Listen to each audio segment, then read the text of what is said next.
Alright, so I am back. So we're playing T-Rex Dinosaur game. You know, the game that you play when your internet's down. And yeah, that's what we're gonna be playing. So, yeah. Things have happened recently. Um, just some wacky occurrences. So most recently, I work at Subway, as some of you may know. And it was just a normal day at Subway. And then the supervisor at the time talks to me and lets me know that Chuck, the owner of the franchise, called me and asked me to go over to Route 30, which is another Subway location.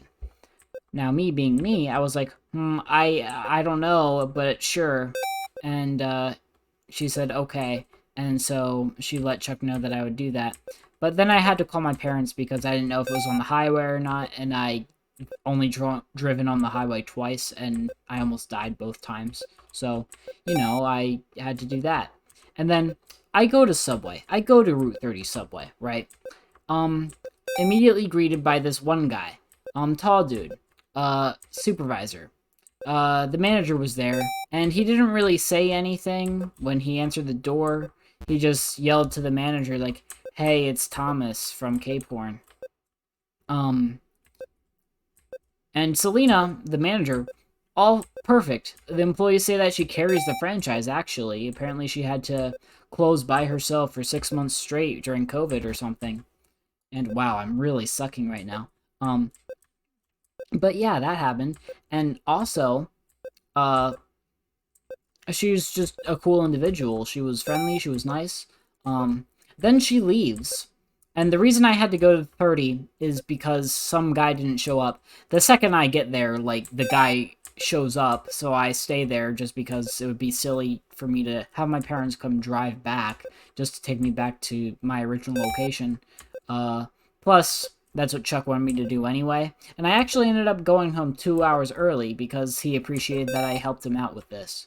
And I still got paid for my full shift, too, so that was nice. But after that, well, not after that, but like before that, like the entire shift after the manager left, the supervisor who answered the door was in charge the whole time.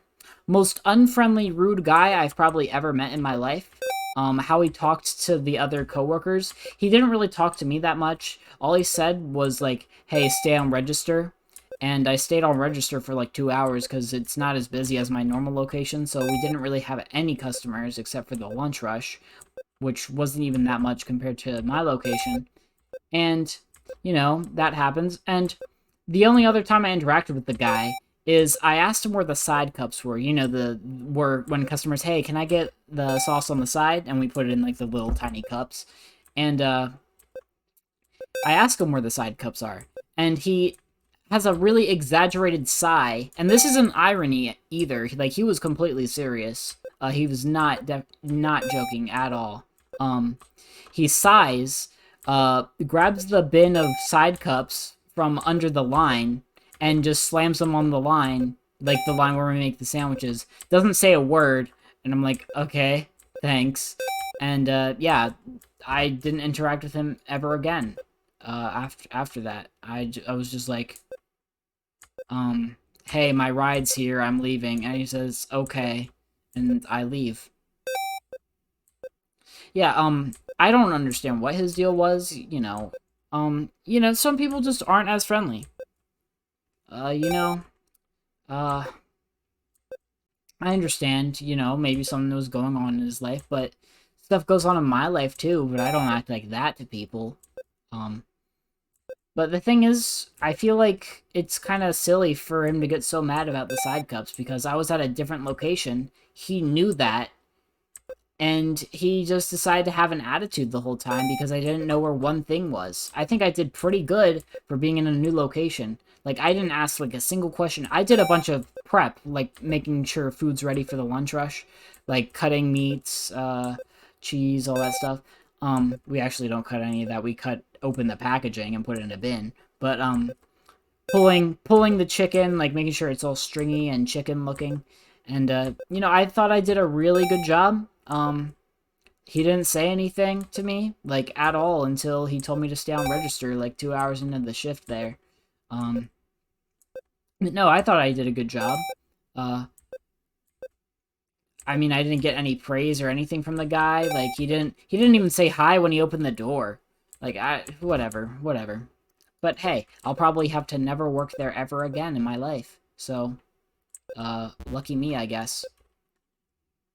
Now, I've worked with strict supervisors before, where they're like, hey, make sure you do this, make sure you do that, because, it follows health inspection and all that stuff, which is fine. You don't want to get your customers vomiting in the dining room and suing you. Like, that's completely understandable. But he wasn't even strict on any rules. He was just rude the whole time. Um, yeah, I don't know what his deal is, but, you know. What else? What else goes on in my life besides Subway? Let me think for a second. Let me concentrate on these birds real quick.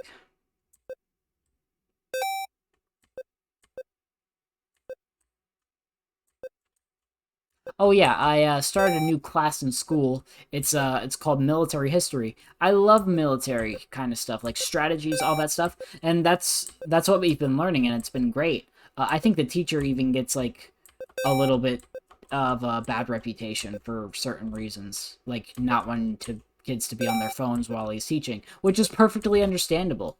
Um, but the problem that I have with him is that he goes on long tangents, which gives us less time for us to do our private work, and he gets mad when we don't get it done on time, even though, you know, we should have been able to get it done on time if, he wasn't talking for so long. And I do my work when I'm supposed to do it, so I know when something's wrong and something's not wrong, or if a lot of times kids just complain, "Oh my gosh, the teacher is so bad. He's the reason that I can't succeed in life." No. Most of the time that's just wrong. If they're mad at you for not following a rule, just try to follow the rule. Unless it's like really dumb, then you can talk to someone else about it. But the problem is that this guy goes on tangents and makes the same points he does over and over again. Now, keep in mind this guy is a little bit older and he teaches multiple classes, so I'll give him that. I'm not saying this guy's a bad guy or anything. Like I like the guy, honestly, but you know, I mean, I think he just needs to. That's something he needs to improve on. Otherwise, he's a great teacher. He explains things very well and very interestingly. We were talking about Sun Tzu recently with his 180 wives, or what, prostitutes or something. I don't know what they are, but they're something. He was very weird about how he phrased it. He said how it was like okay in 500 BC or something. I don't know what that was all about. But anyway, what else is there? Oh yeah, um, personal finance class. I took that probably like a few months ago. Um, that was great. I learned a lot. I learned about like Roth IRAs. I learned about how to invest in a diverse amount of mutual funds and how you should start early so that you can get compound interest, which gives like just how to become rich in the future, and it's great. Um, he actually reminded me of Andrew Tate, the way he looked and the way he talked.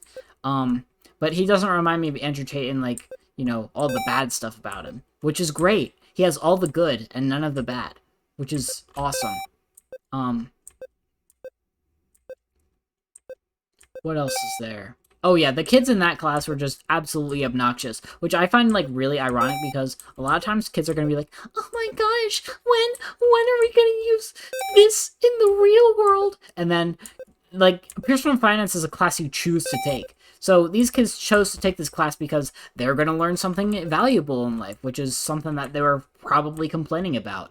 And then the second they're in the classroom, they don't pay attention at all and they just goof off the whole time. I think some of it's on the teacher because the teacher doesn't really do anything to discipline the kids. I was just listening, to be respectful and to learn something. Um, but I mean, I wasn't yelling at the kids to be quiet because that's just gonna cause more of a ruckus and more chaos. Also, I would be basically the kid with the glasses emoji. But I'm glad I took that class. That class was a great experience for me. Um, Very good. Let's see, what else is there? Oh yeah, the FNAF movie. I'm really excited for that. They got Peeta Mellark from Hunger Games playing Mike Schmidt, and they got live-action Shaggy playing William Afton. That's like the best cast ever. Like, I cannot... Like, I'm just glad they didn't cast, like, Chris Pratt as Bonnie or something. That would have been really weird. I still don't understand why they casted Chris Pratt as Mario, who, oh my gosh, I worked so hard on my Mario voice, and I'm really proud of it, and it's just his normal voice. Like, that does nothing. But that's okay, I guess. I mean, I'm not judging him. Like, if he's trying, he's trying, you know what I mean? I'm sure the movie's gonna be good anyway, and we can just... I mean, we just get these glorious memes about Chris Pratt being Mario, and it's great.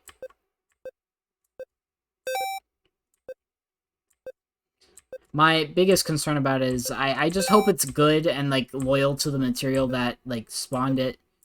I think it will be. But, you know, that might just be the hopeful side of me talking. But I really think it will be. Like, I'm not seeing anything, like, super off-putting or anything. I think it's really cool that Jim Henson's... the people who make the Muppets are working on the animatronics, which is really funny to me. Not in necessarily a bad way, it's just a thing that's happening.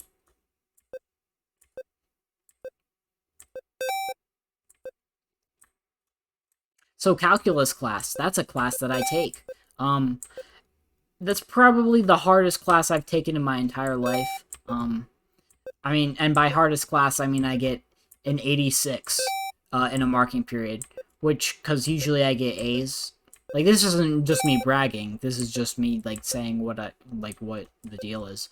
But, you know, I struggle a little bit in this class. Like, I get... Like, on the tests, I get, like, 70s. The homework is really what saves me. Because I always do the homework. Actually, I did miss one recently. Oh my gosh, I beat my high score at least, yay. But, anyway, where this was going was that my calculus teacher is a pretty goofy lady. She's probably about my mom's age, like 55 or something. I think they would actually get along really well. But she, I think she has, like, ADD or ADHD or whatever she definitely has H in it, which is the hyperactive, I think. But yeah, she's very hyper and says just random stuff sometimes. I'm not making fun of her for it. I think it's, like, fine. Because I'm a pretty goofy guy myself. Sometimes I get hyper, like, I get second wins at nighttime, sometimes at Subway, and I just crank sandwiches out like clockwork. But yeah, she's fine. A lot of people don't like her for some reason. I don't know, she's a little more assertive the way she talks, but she makes it clear that she's not being mean. She's just, like, she's mainly just loud. That's really the only thing. Like, she never really yells at anybody. No, she's fine. I actually like her. She's funny sometimes. But she's just really goofy. Like, a lot of times, like, if someone, like, doesn't understand a question, she'll, like, lay down on a table and just, like, roll around or something. Like, you know, sarcastically. She's not trying to make the guy feel bad. But, she smiles afterwards and tells him how to do it, and usually they'll get it after, like, 1 or 2 explanations. Which is fine. I don't have a problem with her. Apparently she's been teaching for a long time, too. And she's good at teaching the subject. The thing is, the reason I'm struggling, quote-unquote, is not because I don't understand the material. I understand the material fine. It's just that the more complex math you get into, the more mistakes can be made. Like, the more mistakes are available to be made. And you know how in math, if you make one mistake, that messes up everything after the mistake. So if you make a mistake in the beginning of a question, you've ruined yourself for the entire question and get all the answers wrong. Which is kind of annoying, but that's just kind of how math is. It's very, specific and stuff. But, you know, I'm I'm back. I'll be uploading videos a little more often from now on. You know, more often than I don't even know when the last time when I uploaded was. Probably 3 or 4 months ago, maybe even 5 months ago. I don't know. But you know, everything's good. Like no one died or anything. I was just kind of like, just you know, a lot of things were happening in life, and I didn't really have a lot of time to do it. But now I have time to do it. So that's great.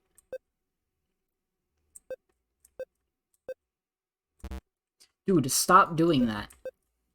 Oh yeah, I've been playing Plants vs. Zombies recently. I've gotten an addiction to it again. I actually first started playing when I was like 8 years old on the DS version. Which the DS version actually has like almost a completely different feel and vibe to it. But it's literally the same game on the DS, which is great. I think some of the tracks in the DS version are even better than in the real version. Or, not the real version, but the regular non-DS version of it. But yeah, I got through both campaigns, like both adventures. And it's, yeah, it's been pretty great. Pretty nostalgic experience.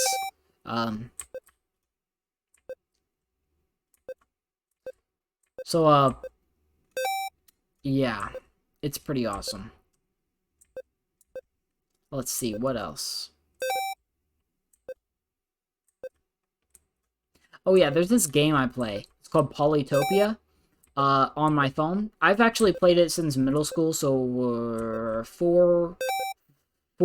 almost 5 years ago now, because it was 7th grade. I'm in 12th grade now. And it's a pretty good game. It's a turn-based strategy game, which might sound cringe to a lot of people, but I think it's good. I play it with my friends. It's very resource-oriented and making sure it's very strategic, which is something I like. I like strategy. I've beaten everyone that I know who plays the game at least once. 2 people, Taran and Shelly, which are people from my engineering class, are the most overpowered people in that game that I know. But mainly because they main the special pay-to-win tribes, basically. And I always play a free tribe against them because, you know, 1, because that's what I'm used to, and 2, to prove that you don't need money to be successful at a game. It turns out you kind of do, because I've only beaten them once. The win record between me and them is probably like 1 to 10 or something. But, you know, I did beat them with it, so I guess I did kind of prove that, you know, you didn't need to have the big bad pay-to-win tribe to win, which is cool, I think. Now, my other friend group that I play with,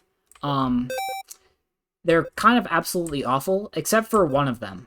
They're absolutely, like, based at it. That's actually Water Skylander 9, who was in my Minecraft series.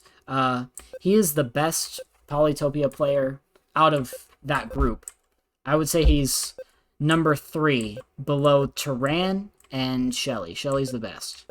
Taran used to be the best, and then Shelly overthrew him. But, yeah. I might do a video on that. But I would have to get a screen recorder for my phone. Oh my god.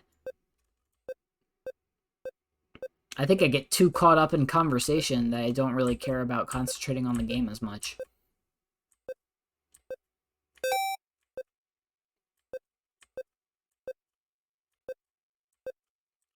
So, my mom has been trying to lose weight, which I'm glad about. Like, she's been eating healthy and all that stuff. But the thing that really holds her back, I think, is counting calories. She doesn't. Now the thing is, I mean, I might be wrong, but I really think I'm right on this. Calories is a form of energy, and if you consume too much energy than your body needs for the day, it's stored as fat. If you consume less than your body needs, then your body burns off fat. Which makes complete sense to me. And I ask sometimes I ask my mom if she knows how many calories are in something, and she's like, "Oh, I don't know," but it's like 2 points on Weight Watchers. I'm like, okay, cool, I guess, but like, what does that mean? And apparently it's based off of the caloric intake and the healthiness of it, but there are also some foods on there that are 0 points. So the way it works is you have like a set amount of points. It's like 20 something points depending on like your age and your weight and all that stuff. But there are some foods that are 0 points. So if you just have like a bunch of 0 point foods, you can be like, wow, it's almost like I didn't eat anything today, which is not, that's not how that works in real life. So I think it's just better to count calories than to do that, just so you're used to that and you're in the habit of that, because that's like more real and scientifically proven. But yeah, like, I'm not saying you would be healthier if you would only count calories. Because you could, I'm pretty sure you could eat like 2,000 calories of Twinkies. If you need 2,500 to maintain and you eat 2,000 calories of Twinkies, you'd lose weight, you'd be bloated, but you'd lose like fat. And you would be like superbly unhealthy, but you wouldn't gain weight, I'm pretty sure, unless it's through bloating, which only goes so far, I think. But, you know, I'm not a doctor or anything, and I'm definitely not making fun of my mom. I'm mainly just trying to help her.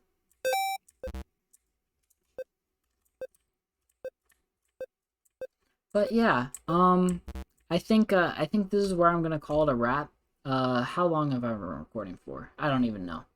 But I will be uploading a new video soon, so you guys can look forward to that. I just wanted to upload something to make sure, you know, make a kind of I'm back video. And yeah, I will see you guys later.